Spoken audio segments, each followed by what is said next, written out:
नमस्कार, मैं हूं आशीष चित्रांशी और आप देख रहे हैं the news launcher. Mid day मुद्दा विद अशोक वानखेड़े। और प्रयागराज से माघ मेला क्षेत्र से इस वक्त की सबसे बड़ी खबर है। शंकराचार्य स्वामी अभिमुक्तेश्वरानंद सरस्वती ने माघ मेला छोड़ दिया है। माघ मेला क्षेत्र छोड़कर चले गए हैं और ये माघ मेला क्षेत्र छोड़ने का फैसला जो किया शंकराचार्य ने, इसके पीछे की वजह बहुत चौंकाने वाली है। खबर ये आई कि योगी आदित्यनाथ ने शंकराचार्य के सामने घुटने टेक दिए। एक लेटर गया शंकराचार्य के पास और खुद शंकराचार्य ने सब बताया है, आगे सुनवाएंगे आपको। एक लेटर जाता है शंकराचार्य के पास कि आपको हम खुद ही ले चलेंगे स्नान करवाने, पूरा प्रोटोकॉल में पुष्प वर्षा करते हुए स्नान आपको करवाएंगे। लेकिन इस प्रस्ताव के पीछे जो अफसरों का खेल था, अभिमुक्तेश्वरानंद ने वो खेल पकड़ लिया और माघ मेला क्षेत्र छोड़ करके चले गए। उन्होंने कहा बहुत दुखी मन से जा रहा हूं कि मैं स्नान तक नहीं कर पाया। और ये जो है एसओपी बनाने की बात कर रहे थे कि हम एसओपी भी बनाएंगे आपको दिखा करके आगे से स्नान का। लेकिन उसके पीछे जो कुछ हुआ है, जो शिखा पकड़ के घसीटा गया, जो कुछ भी हुआ है, उस सब को दबाने ढकने की जो कोशिश थी, जो खेल था, वो पकड़ा गया और छोड़ करके चले गए अभिमुक्तेश्वरानंद माघ मेला क्षेत्र छोड़ करके। इससे पहले नरेंद्र मोदी, जिनसे राजनीति के गुण सीखते रहे, गुजरात के दिग्गज नेता, बुजुर्ग नेता भाजपा के शंकर सिंह वाघेला पहुंच गए प्रयागराज माघ मेला क्षेत्र में अभिमुक्तेश्वरानंद के पास। और उससे पहले प्रयागराज की सड़कों पर पब्लिक और पुलिस के बीच भिड़ंत हो गई। सड़क पर सैकड़ों की संख्या में पब्लिक और कांग्रेस के कार्यकर्ता सब उतर आए शंकराचार्य के पक्ष में। तो उत्तर प्रदेश में हालात बेकाबू होते जा रहे हैं। महाराष्ट्र में अजीत पवार के निधन की दुखद खबर और उत्तर प्रदेश में शंकराचार्य ने माघ मेला क्षेत्र छोड़ दिया। ये तमाम जो वहां भक्त हैं उनके लिए बड़ी दुखद खबर है। और सरकार का टकराव, सरकारी सिस्टम की असलियत, ये एक के बाद एक खुलती चली जा रही है। भाऊ को लाइए, फिर मैं शुरू करूं, खबर दिखाऊं। स्वागत है भाऊ, खबर लाइए भैया, खबर दिखाइए। अभिमुक्तेश्वरानंद माघ मेला छोड़कर गए, कहा बिना स्नान दुखी मन से लौट रहा हूं, इसकी कल्पना नहीं की थी। खबर पे आ जाइए, भीतर की खबर पर। कल मुझे माघ मेला प्रशासन की ओर से एक पत्र और एक प्रस्ताव भेजा गया। इसमें कहा कि मुझे पूरे सम्मान के साथ पालकी से संगम ले जाकर स्नान कराया जाएगा, मुझ पर फूल बरसाए जाएंगे। लेकिन मैंने प्रस्ताव को ठुकरा दिया। जब दिल में दुख और गुस्सा हो तो पवित्र पानी भी शांति नहीं दे पाता। फूल बरसाए जाएंगे, सोचिए अभी यही दो नोटिस दे करके, ये मतलब समझने वाली बात है ना कि इसको दोगलापन कहें, सियासी घटियापन कहें, छिछोरापन कहें, क्या आप फूल फूल क्यों बैठाओ बरसाओगे जब शंकराचार्य ही नहीं है, जब सुप्रीम कोर्ट का आपने सारा अध्ययन कर लिया है। ये अफसर हैं, लखनऊ वाले क्या कर रहे हैं, प्रयागराज वाले सब भैया भगवान मालिक हैं।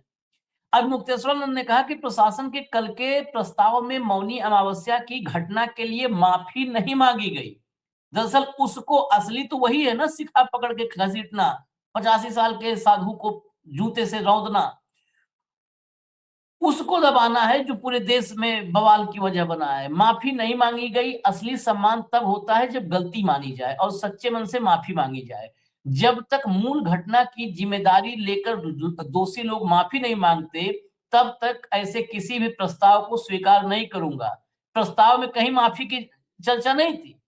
गजब का घुटना टेका। अगर मैं उस प्रस्ताव को स्वीकार कर लेता तो उस दिन हुई घटना और उनके भक्तों के अपमान का मुद्दा दब जाता। यह बात जो हम समझे, मैंने पूरा आखिर तक पढ़ा भी नहीं था, ये अभी मुक्तेश्वरानंद समझ गए। आगे चलिए। शंकराचार्य ने कहा कि मैं इस मामले को लेकर कई दिनों तक विरोध में बैठा रहा, फिर मेला छोड़ने का फैसला किया। अगर पहले पालकी से स्नान कराना गलत माना गया, तो अब वही बात सही कैसे हो गई? क्या संतों, सन्यासियों और ब्रह्मचारियों के साथ हुई मारपीट और अपमान की भरपाई ऐसे ही कर दी जाएगी? आगे चलिए। मैं इस तरह के दिखावे वाले सम्मान को कभी स्वीकार नहीं कर सकता। किसकी जीत हुई और किसकी हार हुई, यह समय बताएगा। फैसला सनातनी समाज करेगा। जो मुगलों के समय हुआ था वही आज हो रहा है। इन 11 दिनों में हमारी प्रतिष्ठा की हत्या का प्रयास हुआ। आगे चलिए। अभी मुक्तेश्वरानंद ने कहा कि अगर यह केवल स्थानीय प्रशासन करता तो बात अलग होती, लेकिन इसके पीछे उत्तर प्रदेश का शासन है, मतलब सीधा योगी आदित्यनाथ। हमने पहले भी कहा था कि इस अन्याय के प्रतिकार के लिए आगे भी आंदोलन किया जाएगा। अगर सनातनी चाहेंगे तो हम शांत नहीं बैठेंगे। मेरी युवाओं से अपील है कि जिन्होंने सनातनी प्रतीकों का अपमान किया है, उन्हें उनकी औकात दिखानी होगी। अब अभी कुछ हिस्सा उनका जो उन्होंने संबोधन किया है आखिरी माघ मेला क्षेत्र में, उस संबोधन का कुछ हिस्सा हमको अभी मिल चुका है। जरा सुनवा दीजिए, सुनवा दीजिए, ऑडियो फुल कर दीजिए। में चारों शंकराचार्यों को मौनी अमावस्या पर स्नान के लिए हम एक एसओपी बनाएंगे। उसका प्रारूप भी आप अगर चाहेंगे तो आपको दिखाया जाएगा। लेकिन जो घटना की गई उसके बारे में क्षमा के एक भी शब्द नहीं थे। हमको लगा कि अगर हमने ये प्रस्ताव स्वीकार किया, स्नान करने के लिए गए, फूल बरसवा लिया अपने ऊपर और आगे के वर्षों के लिए कोई एसओपी स्वीकार कर लिया, तो इसका मतलब ये होगा कि जिन सन्यासियों को, जिन ब्रह्मचारियों को, जिन वृद्धों को, जिन संतों को, जिन बटुकों को लांछित अपमानित किया गया, ये सब उसकी कीमत होगी।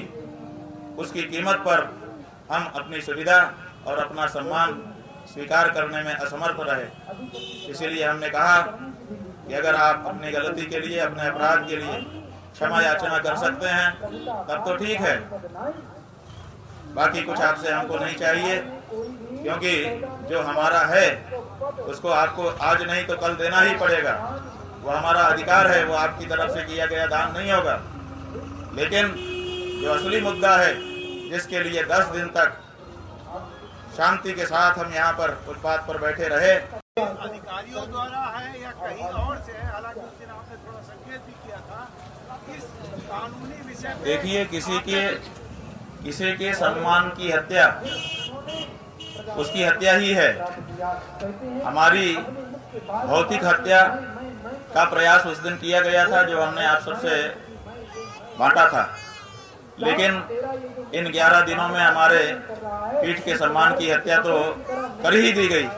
इसलिए जो हत्या की जानी थी उसमें वो सफल रहे और उन्होंने ये सनातन धर्म के प्रतीक की सम्मान की हत्या यहाँ पर की है, इसमें कोई संदेह नहीं था।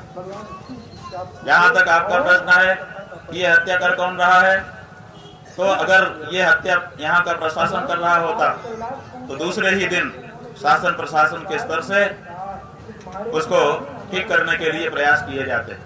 लेकिन 10-11 दिन के लंबे अंतराल में भी जिस तरह से उत्तर प्रदेश शासन और उसके मुखिया ने इस घटना के बारे में अपना रुख दिखाया है, उससे ये साफ हो गया कि इसके पीछे एकमात्र वही कारण थे। उन्हीं के निर्देश पर यह सब हुआ और आज तक भी हो रहा है। और किसके निर्देश पर, यह भी साफ कर दिया। भाऊ, आज इतने दिन से जो लगातार बना हुआ था विवाद और बैठे थे, आज कुल मिला के माघ मेला क्षेत्र से शंकराचार्य अभिमुक्तेश्वरानंद चले गए। लेकिन उसके पहले जो सरेंडर, घुटने टेकने का खेल हुआ है, ये खेल बड़ा गजब था, बहुत निराला था। आप म्यूट है भाऊ। ये कोई मन से घुटने नहीं टेके गए आशीष जी, ये लगातार बढ़ता हुआ दबाव, जनता का दबाव।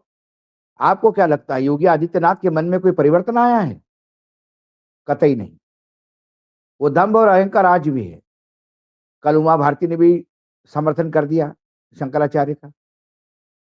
तो ये मैंने कहा ना, ये ठिकरा फूटेगा कहीं ना कहीं प्रशासन के अधिकारियों पे। लेकिन ऐसे नाकारा अधिकारियों के साथ जो चलता है, उस मुख्यमंत्री को सबसे पहले इस्तीफा दे देना चाहिए। और ये जो प्रशासन है, ये कौन नियुक्त करता है?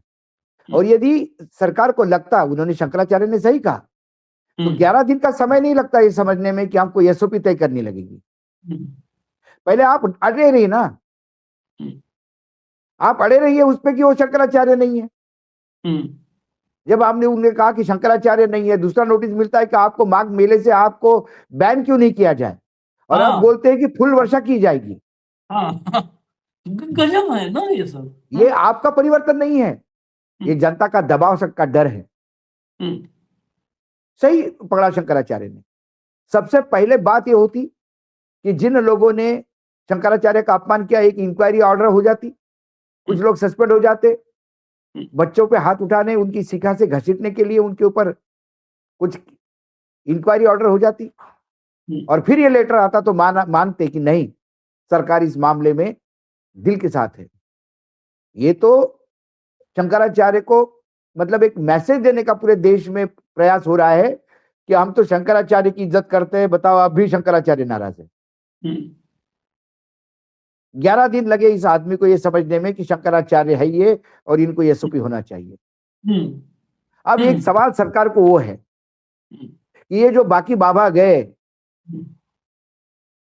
अपने औड़ी लेके संगम तक, वो किस एसओपी के तहत गए थे? उनके लिए कौन सी एसओपी थी? वो एसओपी का कोई पब्लिकेशन, कई नोटिस, कई जानकारी? शंकराचार्य पिछले माघ मेले में भी गए थे स्नान करने पालकी के साथ, इसके बाद कुंभ में भी गए थे, वो किस एसओपी के तहत गए थे? ये परंपरा पहले से चलती आ रही है, वो चलती रहनी चाहिए थी। धार्मिक परंपराओं को छेद करने वाले आप कौन? यही प्रशासन हमने 2024 माघ मेले में दिखाया था। मंदिर, मैंने वही तो कहा, काम प्रशासन का काम प्रशासनिक कार्य होता है, धार्मिक नहीं। प्रशासन ये थोड़ी तय करेगा कि आरती 2 बार होगी कि 3 बार होगी। वो तो मंदिर की परंपरा बता रहेगी कि आरती 3 बार होगी या 4 बार होगी। वो आरती के लिए व्यवस्था क्या करनी है, ये प्रशासन करेगा। शंकराचार्य कैसा स्नान करेगा, ये एसओपी प्रशासन थोड़ी तय करेगा। प्रशासन तो शंकराचार्य को सुविधा मुहैया करवाएंगे कि वो शंकराचार्य है, वो आना चाहते हैं, पालकी से आते थे, इस बार भी आएंगे। यहां पे भी दम्भ है कि हम एसओपी आपको बता के तय करेंगे, आपको इच्छा होती है आप दिखा भी देंगे। एहसान कर रहे हो यार आप। कल से आप ये तय कर लोगे कि हनुमान जी का चेहरा किस तरफ होना चाहिए, मूर्ति की दक्षिण मुखी हुई कि उत्तर मुखी हो? ये थोड़ी तय करोगे आप।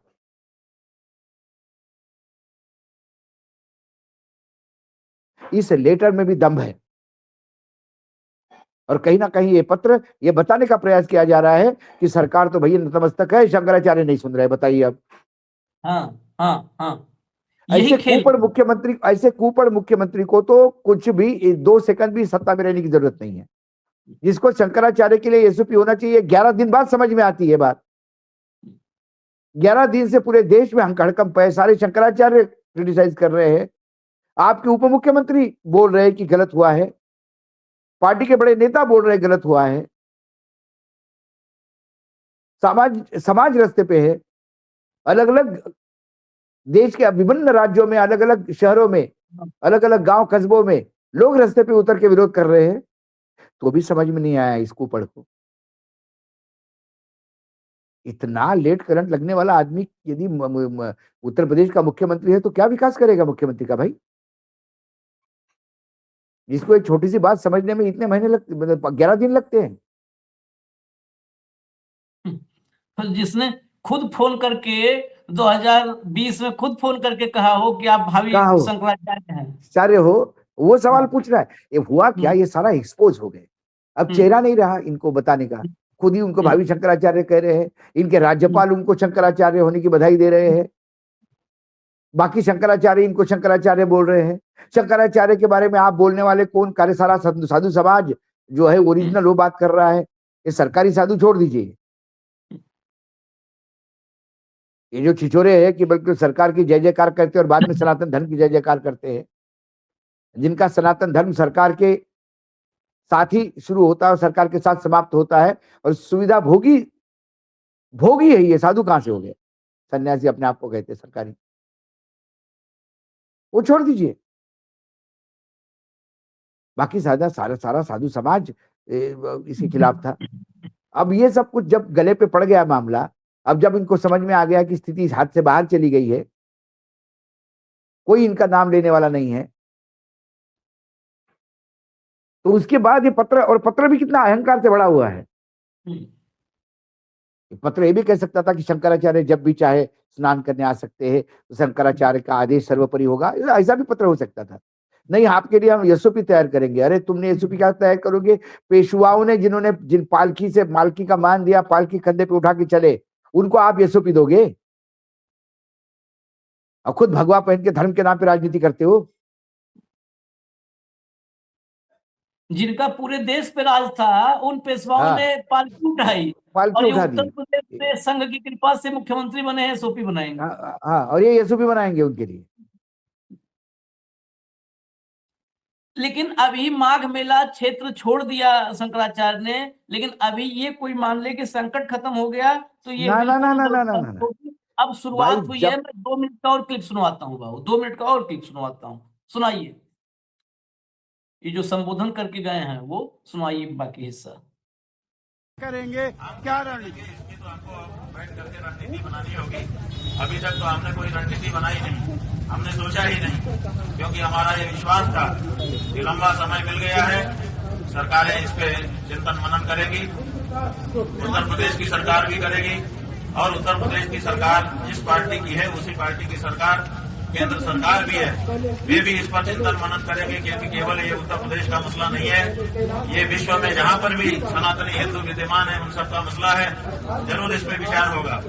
इसलिए हम भरोसा करके आशा करके बैठे हुए थे, लेकिन आज 11 दिन के बाद वो आशा हमारी टूटी है, और इसीलिए अब इस बारे में हम जो हमारे सहयोगी लोग हैं, चिंतक लोग हैं, उनको बुलाएंगे और बुला करके उनके साथ बैठेंगे और एक रणनीति बनाएंगे और उसकी घोषणा आपके माध्यम से करेंगे, और उसका क्रियान्वयन करते हुए सनातन धर्म के मान्य प्रतीकों की रक्षा के लिए जो भी करना होगा वो सब करने के लिए हम आगे बढ़ेंगे, क्योंकि सनातनी असहाय हो रहा है। हिंदू की बात तो कही जा रही है, लेकिन असली हिंदू जो सनातन धर्म को मानने वाला है, जो वेद शास्त्र को मानने वाला है, जो नदियों में स्नान को पुण्य मानता है, जो भगवान के प्रति भरोसा रखता है, ऐसे जो हमारे सनातन धर्मियों हैं उनकी सूद लेने वाला कोई नहीं है। जहाँ देखो धड़ल्ले से मंदिर तोड़े जा रहे हैं, जहाँ देखो वहीं पर संतों का अपमान किया जा रहा है, जहाँ देखो वहीं पर सरकार चढ़ाई कर रही है। वृंदावन में देखिए, हमारे मंदिर में जहाँ पर एक परंपरा स्थापित है, जहाँ पर परंपरा से भगवान की पूजा अर्चना होती है, वहाँ के गोस्वामियों को मारपीट करके, बदनाम करके, धक्का मार करके, पुलिस को आगे करके उस मंदिर को अपने कब्जे में लेने के लिए सरकारें प्रयास कर रही हैं। सरकारें जब धर्मनिरपेक्ष हैं तो धार्मिक परिसरों में उनका क्या काम है? ये सब जो चीजें हो रही हैं, इनका अधिकार तो सनातनियों की ओर से किसी न किसी को करना होगा। हमने ये निश्चय किया है कि सनातनियों को न्याय दिलाने के लिए हम आगे आएंगे और जो भी करना होगा वो सब करेंगे, लेकिन इसकी योजना बनाने के बाद। मैंने कहा था ना कि ये तो अभी आया, सुनवाया, हम लोगों ने भी अभी सुना। ये अब बड़े लड़ाई की आहट है यहाँ पर। अब ये मामला देखिए, इसमें वृंदावन को भी जोड़ दिया शंकराचार्य ने। वृंदावन में जो हुआ था, सारे मामले इकट्ठा हो रहे हैं, सारे मामले इकट्ठा हो रहे हैं। और सड़कों पर ये तो अभी जाने पहले ही आहट दिख गई है, जबलपुर से लेके कहां। जरा सड़क के दिखाइए तस्वीरें क्या हो चली हैं। ये शंकराचार्य के जाने से पहले का था, ऑडियो खोल करके चला दीजिए। क्या लिखा है इसमें? आप क्या चीज लिखा है इसमें? आपत्तिजनक क्या है? यदि शंकराचार्य का अपमान नहीं सहेगा हिंदुस्तान, इसमें आपत्तिजनक क्या है कि इसको हम लोग हटा लें? मैं बता रहा हूँ जी, आपसे यही बात हो रही थी ना, जब भी सुबह से कल की बात हो रही थी कि भाई इसके लिए आपको कुछ दिन आज सही टाइम नहीं, हम लोग को लग रहा है ऐसा मना तो किया नहीं गया। हनुमान चालीसा का पाठ करना है देश में, खुली हो रहा है ना हनुमान चालीसा का पाठ करना सर, ये न्याय सब धार्मिक पूजा करना या न्याय मार्च है ना सर, यहाँ से वहाँ तक पैदल चल के हनुमान मंदिर पे हनुमान चालीसा जी का पाठ करना सर, क्या गलत है? ये अगर कोई शांति तरीके से कर रहा है तो सर, हम रोड पे थोड़े कर रहे हैं, हम शांति तरीके से हो रहा है। हम लोग सर यहाँ पर आप सर जगह स्थान तय कर दीजिए, लेता है सारे लोग हैं, आप स्थान तय कर दीजिए, करने वाले लोग हैं। इसमें सरकार के खिलाफ कुछ लिखा हुआ है न प्रशासन के खिलाफ, सनातन पर हमला हुआ। देखिए, ये बेसिकली अब वो चीज काम कर रहे हैं ना, ये प्रशासन और सरकार खुद जिम्मेदार होगी आगे जो होगा।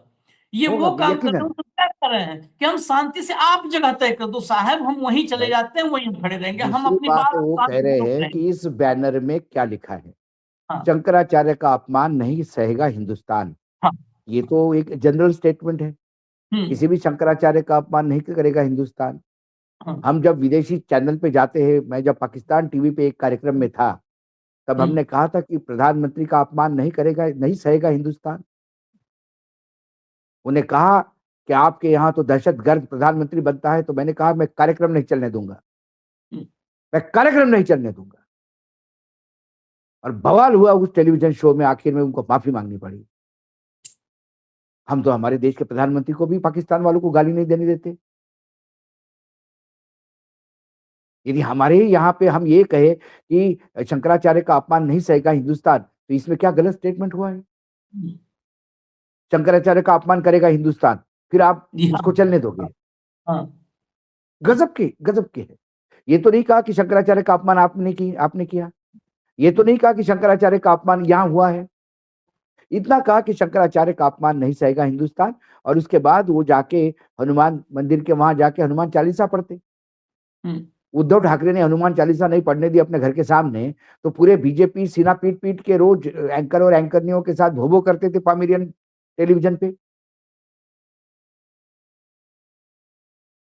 आज प्रयागराज में ही यदि आपको हनुमान या काशी में हनुमान चालीसा पढ़ना है, तो हनुमान गढ़ी के मंदिर नहीं जा सकते आप। ये कौन सा सनातन धर्म भैया? संघ के संघ चालक कहाँ गए? ये नागपुर में दलिया खाने में व्यस्त है, जेड सिक्योरिटी में आनंद ले रहे हैं।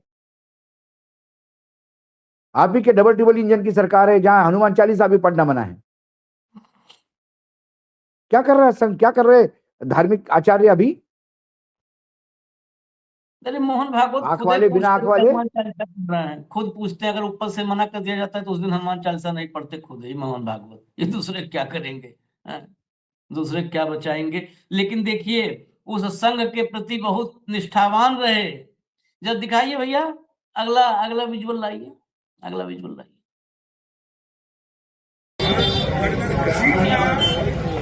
हिंदू संस्कृति का अपमान नहीं कर रहे, और वो लोग हैं जो हिंदू धर्म की बात करते हैं।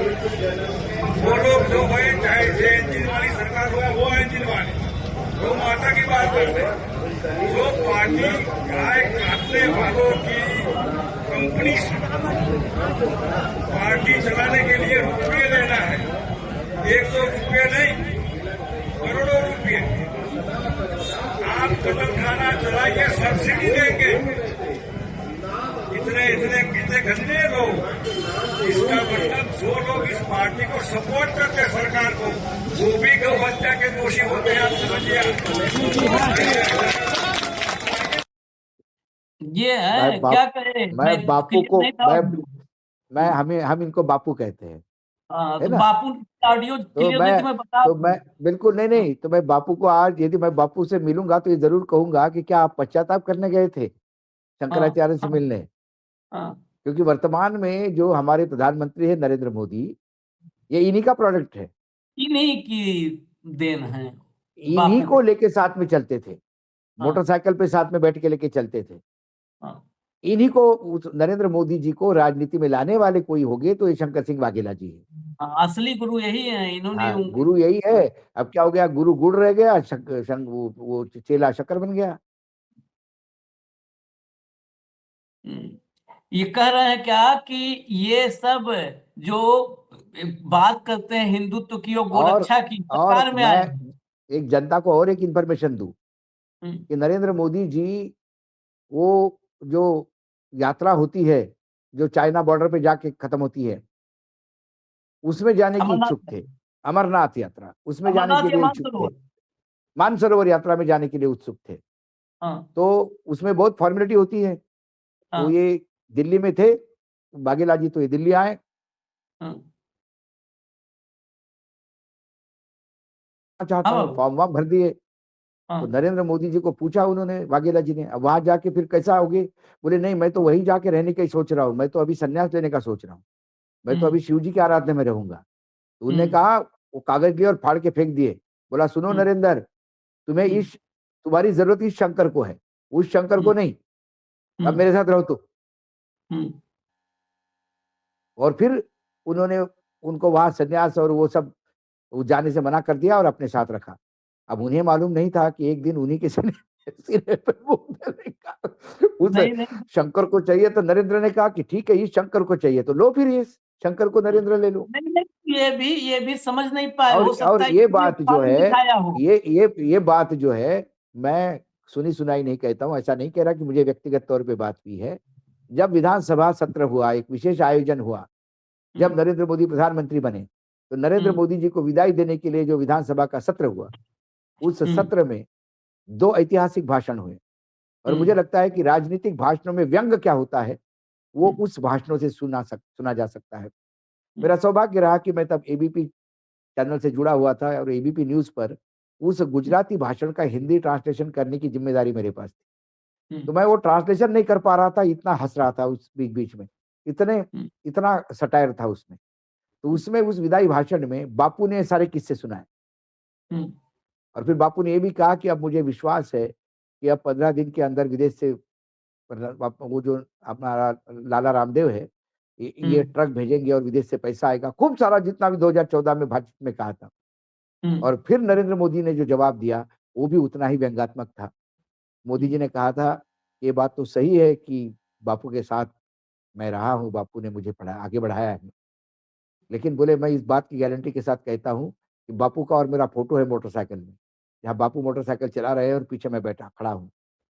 अब बापू भी बोले वो फोटो अपने ड्राइंग रूम में बड़े इज्जत से लगाएंगे, कहेंगे कि ये देश का प्रधानमंत्री जो है वो मेरे साथ मोटरसाइकिल पे घुमा करता था। ऐसे कई चीजें थी व्यंग्यात्मक। तो ये किस्सा वहां उन्होंने सुनाया। तो ये यदि उसी टाइम पे ये चले जाने देते तो शायद ये आज जो देश के साथ हम वो हादसा बोलते हैं, देखिए एक नहीं विश्लेषक नहीं, होने के नाते तो मैं उसको आज हादसा भी बोलता जब मैं कहूंगा, आज भी जब निजी मुलाकात होगी तो हूँ। हाँ, वाघेला जी से, बापू से आप पूछिएगा कि फॉर्म हाँ, ढंग नहीं मैं से पूछ देखे थे। ऐसा तो नहीं था कि राशन का फॉर्म कह दिया मानसरोवर का फॉर्म है नहीं, और नहीं, आप दूसरी तेजी बात, से होकर के हाँ, फाड़ के फेंक दिए। हाँ, हाँ, हाँ, वो भी हो सकता है। हाँ, तो हाँ, हम्म, अब बापू से बातचीत ड्यू है। मैं उन्होंने हम्म, एक 2 बार मुझे बोला भी, कभी आओ तो मैं अहमदाबाद जाऊँगा तो मिलूँगा। हाँ, व्यक्तिगत संबंध भी है। लेकिन कुल मिलाकर तो मैं बापू से यही पूछूँगा कि आप प्रायश्चित करने गए थे क्या? कि भाई कुछ प्रायश्चित गलतियाँ थे, मैंने भी की, कुछ गलतियाँ मैंने भी की। लेकिन बापू ने वो तमाम सारी बातें कही और बापू का बॉडी लैंग्वेज देखिए, बापू आज भी, कांग्रेस ने सही उपयोग किया होता बापू का तो आज बात अलग होती गुजरात में।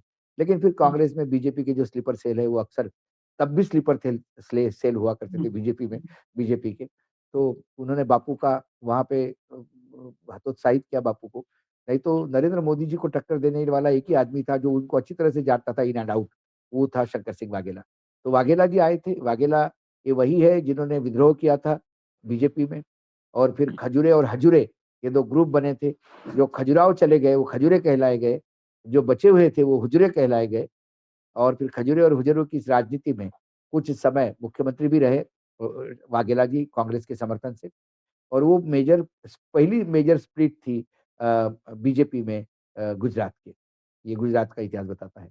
कुल मिलाकर वाघेला जी का ऑल द वे गुजरात से इस वृद्धावस्था में आना और शंकराचार्य जी के साथ खड़ा रहना एक अलग बात बताता है। और मैं और बता दूं आपको, वाघेला जी गुजरात से आते हैं, और हमारे यहाँ जितने भी कथावाचक है वो सब गुजरात से आते हैं। गुजरात में सनातन का बहुत बड़ा हाथ है। नरेंद्र मोदी जी 3 बार चीफ मिनिस्टर बने और लगातार बीजेपी सत्ता में आ रही, तो इन्हीं सनातनियों की वजह से। जिस दिन पता पड़ जाएगा कि ये बीजेपी सनातन के घोर विरोधी है, उस दिन गुजरात में भी तकलीफ हो जाएगी। और बापू का यहाँ आना मुझे लगता है इसकी शुरुआत है। ये बड़ा और खुल के कहा उन्होंने, कहा ये सब करोड़ों रुपया, 2-4 रुपए नहीं, ये जो है जो कत्ल खाना चलाते हैं, गाय स्लॉटर हाउस है, उनसे करोड़ों रुपए लेते हैं सब, और इनका जो समर्थन कर रहे हैं वो भी सबको जो है गो हत्यारे हैं, वो सब के सब। ये बहुत बड़ा, और तालियां बजी उस पर। चलिए आखिर अब हो गया कार्यक्रम, इसको खत्म करते हैं, लेकिन आखिर में जाते जाते एक तरफ शंकर सिंह वाघेला को आपने देखा, जाते जाते जब वो निकले हैं, उससे पहले निकले एक राउंड के लिए शंकराचार्य, तो मुलायम सिंह की स्मृति में भी माघ मेला में उस समय कुंभ में भी लगाया था समाजवादियों ने, माघ मेला में भी एक शिविर है, और वहां पर मुफ्त में दूध और जो है छाछ, लस्सी, दूध जो भी है वो बंट रहा है। उसको पुलिस ने रोकने की भी कोशिश की थी कि नहीं भाई तुम नहीं बांटोगे, मतलब गजब था। उस पर बहुत विवाद हुआ कि इसमें क्या है, हम जहर बांट रहे हैं, तुम लोग जहर बांट रहे हो, परमिशन नहीं लेते हो, हम दूध बांट रहे हैं। इंदौर में तो ऑफिशियली जहर बांट के 27 के 30 लोग हो गए, करीब 29 लोग हो गए, अभी 29 लोगों की हत्या हो गई। ऑफिशियली बांटा है जहर इन्होंने पानी में, यही कह सकता हूं मैं। तो बांट ही रहे हैं, तो आज जो है समाज में तो जहर बांट ही रहे हैं। हाँ, तो वहां पर पहुंचे वो जो है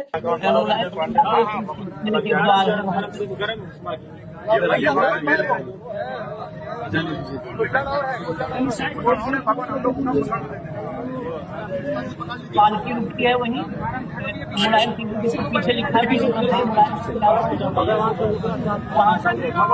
बहुत, कहते ना कि यदुकुल में किस चीज की कमी कभी नहीं हो सकती, तो वो दूध दही घी की कमी, तो वहाँ दूध दही घी जो है पर्याप्त है। तो प्रसाद के रूप में पालकी पर थे, तो वहीं पर सबके सब शिविर से आए कि ये आप अपने हाथ से प्रसाद को दस कर दीजिए। कुछ लोगों को जो भी था, कुछ लोगों को उन्होंने वहीं पर प्रसाद दिया निकाल के मटके से। तो यह भी एक तरफ शंकर सिंह वाघेला वाला आपने संदेश देखा, क्योंकि इस विजुअल को अखिलेश यादव ने तत्काल जैसे ही प्रयागराज से उनके पास विजुअल पहुंचे, तो अखिलेश यादव ने पीछे बकायदे एकदम पूरा वो जो है भोले शंकर शिव जी का वो म्यूजिक लगा करके दनादन उसको पोस्ट कर दिया है। तो ये जो है शंकराचार्य, और लिखा है ऊपर ही कि शंकराचार्य जी का आशीर्वाद प्राप्त हुआ। वहां पर मैं भी जब ये देखा पोस्ट, तो मुझे लगा अखिलेश यादव भी पहुंच गए क्या, तो पता चला कि नहीं, वो तो मुलायम सिंह जी के शिविर पर गए और वहां पर उन्होंने प्रसाद वितरित किया पालकी में बैठ के, तो यही आशीर्वाद है। तो इसको अखिलेश यादव ने भी तत्काल पोस्ट किया है। तो गुजरात, शंकर सिंह वाघेला, मुलायम सिंह जी का स्मृति में जो शिविर, और वहां शंकराचार्य का प्रसाद, और फिर योगी के अफसरों का खेल पकड़ते हुए माघ मेला से बहिर्गमन, यह सब कुछ अभी एक आरंभ है, इसको अंत कतई न मानिए। और आरंभ पर हमारी नजर, अंत तक, आरंभ से अंत तक हमारी नजर भी है, तो हम लेकर के आएंगे अपडेट। और हाँ चलिए, ये भी है, चला ही दीजिए, भी चला दीजिए।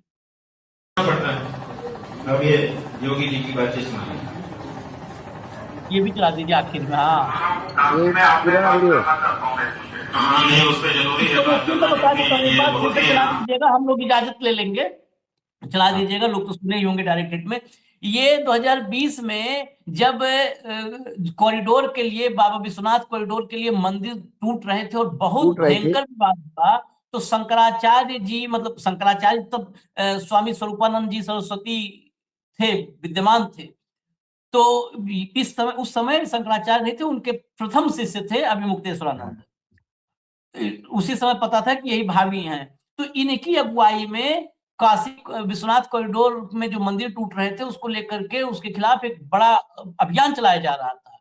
योगी आदित्यनाथ ने फोन किया अभिमुक्तेश्वरानंद जी को, और फोन करके निवेदन किया कि मैं निवेदन कर रहा हूं आपसे कि मैं इस जैसे ही काशी आऊंगा, मैं सीधा आपसे मिलूंगा, काशी आते ही, इस बार जिस दिन काशी आऊंगा आपसे मिलूंगा, और थोड़ा सा बस देख लीजिए, कुछ भी हम नहीं गड़बड़ होने देंगे, जितने मंदिर टूट रहे हैं सब हम बनवा देंगे, बस आप अभियान रोक दीजिए। तो जवाब में अभी मुक्तेश्वरानंद जी ने कहा कि देखिए आप आइए तो हम मिलेंगे आपसे, लेकिन अभियान हम कैसे रोक दें? हम बहुत सारे लोगों का की उम्मीदें हैं हमसे, जो मंदिर टूट रहे हैं, हम कैसे उनके साथ नहीं खड़े होंगे? अभियान तो चलता रहेगा, आप आएंगे, अगर कुछ जो है उचित बातचीत हुआ, समाधान हुआ, तो फिर अभियान रोकने की बात होगी। तो उन्होंने कहा भी अरे क्यों आप चलाएंगे, आप भावी शंकराचार्य हैं, आप ये इसमें है, अभी सुनिएगा ऑडियो रिकॉर्डिंग, आप भावी शंकराचार्य हैं, आप थोड़ा सा वो कीजिए। और फिर स्वामी जी की सेहत कैसी है, मतलब शंकराचार्य जी उस समय जो थे, स्वरूपानंद जी सरस्वती, उनकी सेहत कैसी है, और प्रणाम उनको बोलिएगा, उनको प्रणाम, आपको प्रणाम, सब करके रखा। ये देखिए, ये आखिर में इसलिए छोड़ के जा रहे हैं कि इससे आप समझिएगा कि ये सरकारें कितनी हिपोक्रेट हैं अंग्रेजी में। इजाजत दीजिए हमें और भाव को, आप सुनिए शुरू से। धन्यवाद भाव, नमस्कार। कहना पड़ता है। अब ये योगी जी की बातें सुनिए। मैं आपसे बात करना चाहता हूँ। हाँ, नहीं, उस पर जरूरी है बात करना, क्योंकि ये बहुत ही गलत हो रहा है। भावनाओं की जरूरत नहीं होगा, मैं एक दिन आपके साथ उस बारे को बैठूंगा। मैं समय कब आना था, एकदम मुझे आपसे कुछ चलाना, मैं एक सप्ताह के अंदर बना लूंगा। अच्छा, ठीक है, ठीक है। आप निश्चित रहिए, आप ऐसे कहें तो घर से कार्य होगा, आप उससे बिल्कुल निश्चित रहिए। बहुत बड़ी बात हो जाएगी, क्योंकि बहुत ही मन बहुत दुखी है। तो आपको ये बात की चलना चाहिए कि हिंदू सनातन हिंदू धर्म के विरुद्ध कुछ भी नहीं होगा, ना होने देंगे। भैया मान के तो यही चल रहे थे, लेकिन जब मंदिर टूटने लगे और मूर्तियां मलबा बना के फेंकी जाने लगी, तो हमको भगवान काशी विश्वनाथ के वैभवों को पुनर्स्थापित करना और वहाँ पे प्राचीन जितने भी मंदिर हैं उन सबको वहाँ पर उनके विग्रह को सुरक्षित रखना, ये हमारा दायित्व होगा। उससे हाँ, नहीं हो रहा था ना, आप आ रहे हैं तो स्वयं जब कुछ बोले मत, जो क्वेश्चन ही मुझसे बोले मैं उसका समाधान करूँ। अच्छा, बस ठीक है। और मैं आऊँगा काशी, उस दिन मैं आपसे मुलाकात। ठीक है, ठीक है। अच्छा भैया। हाँ, और महाराज का तबियत कैसा है? हाँ महाराज जी ठीक है, स्वस्थ हैं। आगे जी स्वस्थ है, प्रसन्न है। ठीक है, ठीक है। हमारा प्रणाम होगा। मैं जो है आप निश्चित रहे, मैं इस बार आऊँगा तो इस बार नहीं, ठीक है, तब तक हम अपना कार्यक्रम चला रहे हैं, आप आएंगे तो चर्चा हो जाएगी। अभी आपको ये सब कार्यक्रम चलाने की आवश्यकता क्या है? अरे भैया, क्या करें, मंदिर तोड़ के फेंके जा रहे थे, आपको क्या पता है, आप तो दूर बैठे हो, सामने तो हमारे है। अब आपने मुझे बता दिया है और कर दिया, हमारे समझ राष्ट्रीय समझ नहीं है ना जी। तो फिर हम ये देखिए, आप हमारे भावी शंकराचार्य हैं, शंकराचार्य अरे शंकराचार्य तो बात की बात है, पहले तो ये बात है ना। और इन सबको लेकर के उसकी गरिमा, उसकी प्रतिष्ठा को बनाए रखना हम सब। हाँ, तो वही हम चाहते हैं कि इस पर आप जो है स्पष्टता करते हैं। समाप्त करिए, आप जो मुझे कहेंगे उसे करेंगे हम। नहीं, हम सभी चला रहे हैं, आप जब आ जाएंगे तब हम उसके बाद फिर होंगे, जब आपके द्वारा स्पष्टता हो जाएगी। तो वही आइए, हम तब तक धीरे धीरे करा रहे हैं, लेकिन आप आएंगे तो आपकी उपस्थिति में जब आप स्पष्ट कर देंगे सब चीज, तो फिर समाप्ति है। और क्या है, इसमें क्या बात? जी जी, ठीक है भैया। अच्छा।